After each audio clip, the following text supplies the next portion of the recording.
Wananchi hapa, niko hapa na vijana mmoja. Unajua jana kulikuwa na maandamano pale Roysambu. Wacha tusikie anasema nini. Kijana, nini iliendelea huko? Maandamano yalikuwa huko, ilikuwa mzuri hadi tukaiba ma TV, masimu, hadi tukatoka karao gani. So wewe unataka kusema kwamba venye mlienda huko, mimi nilifikiria mnaendea pesa zenyu pale kwa kanisa, kumbe mlikuwa mmeenda kuiba? Pana walikataa tuingie, walikataa tuchukue doru, tukamwacha tuibe. Mkaamua kuiba. So watazamaji, mnavyoona sasa tumekamata one of the eyewitness ambaye pia yeye ni mshukiwa ambaye alikuwa anaiba simu na hizo ma TV. Watu wanaenda maandamano, yeye ni kazi yake ni wizi. Na ni vizuri mtu kama ukijitokeza, na tunataka wengi. Ndio sasa iwe funzo kwa wengine ambao wana tabia mbaya.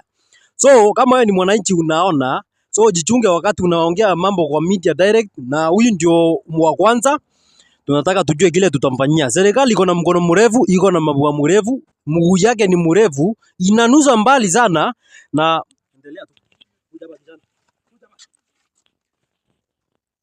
Wananchi mnavyoangalia vizuri, unaona kijana mmoja ameshabebwa. Wale wenye walienda pale Roysambu kufanya maandamano, wao walipoenda kule kufanya maandamano, kumbe nia yao mingi ilikuwa kuibia wananchi. So washakutana mkono wa serikali, wacha aende hukumiwe. Asanteni sana.